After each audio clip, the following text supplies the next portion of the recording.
চলেন যাই শান্ত রিভিউটা আগে দেখে আসি।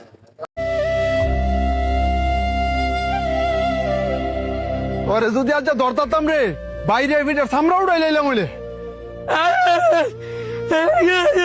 বুবার ঘরের বাবা আরেকদিন যদি খালি গাছের নিচে দেখমু তোরে গাছের লগে বাইন্দা বিডামু।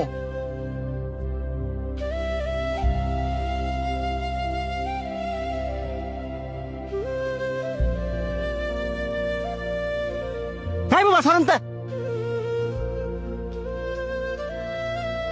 তোরে না করছি এই ময়লা কাগুলি আমার সামনে নাই কি তোর শরীরের গন্ধ যে আমার সহ্য হয় না এটা কি তুই বুঝস না? হ্যাঁ কথায় কাজ হইতো না হ্যাঁ একদিন ফিসপুরা বান দিয়া ঠিক মতন ফিরাইতে হইব তাইলে আর আঙ্গ লাগাইতো না। বাহ খুব সুন্দর কথা কইছস। হাই তো করে পছন্দ করে দিকা আর ভালোবাসা দিকে তো তোকে লগে আর তোরা কিনা কইতাছস হ্যাঁ রে ফিস মুরা বান দিয়া পরে ফিটাইবি। তো তুই তোর লগে হেরে রাইস হ্যাঁ শরীরতে কি গন্ধ বাড়ি তুই দেখছস এক কাপড় বেড়ে সবসময় ঘুরে এই যে শার্টটা দেখতেছস এটা আর বাপে পড়তো আর হ্যাঁ আর বাপে সিরা শার্টটা পরে ঘুরে। হ্যাঁ এই শার্টটা কে লেগে পরে ঘুরে কারণ হ্যাঁ বাবার অনেক পরিমাণে ভালোবাসে। হ্যাঁ তো তখন মতন সামর্থ্য নাই যে চাইলে রং বেরঙের কাপড় বেরো ঘুরবো। হ্যাঁ বুবা দেখা অসহায় দেখা তোরা কি হ্যাঁ মানুষ মনে করস না? এই যে হ্যাঁ মনে আঘাত দিয়ে দিয়ে কথা কস হ্যাঁ কি মনের ভিতরে কষ্ট পায় না? এই তোরা কি জানোস না হ্যাঁ মুখে কইতে না পারলো কানে সবে শুনে।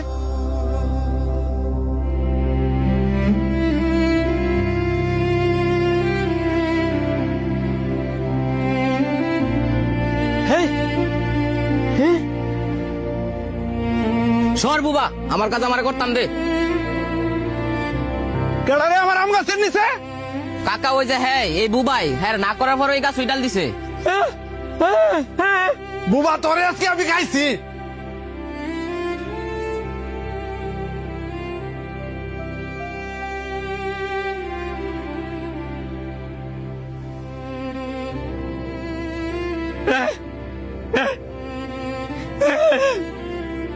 আমি একজন বোবা।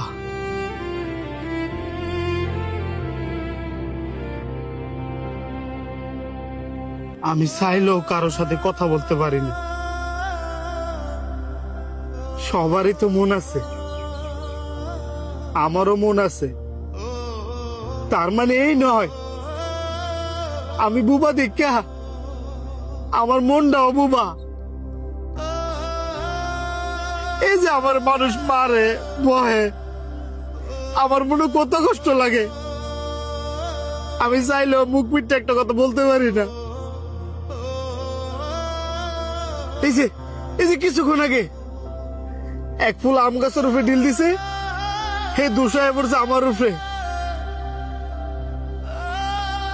আমি বিনা দোষেও দোষী হয়েছি কারণ আমি কথা কইতে পারি না।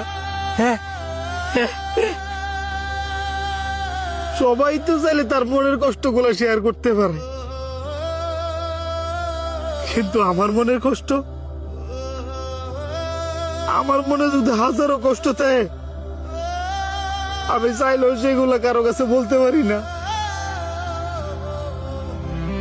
কারণ আমি কথা কইতে পারি না।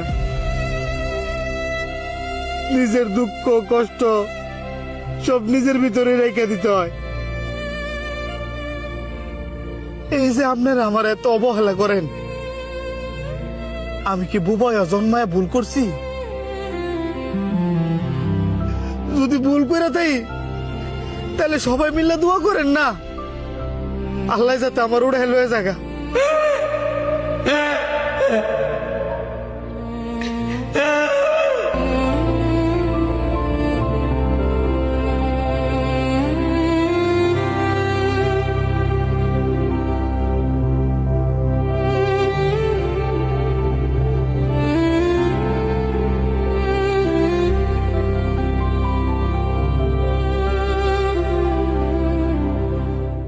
ভিডিওটা ভালো লাগলে লাইক কমেন্ট শেয়ার করে দিবেন, অন্যকে দেখার সুযোগ করে দিবেন। ধন্যবাদ।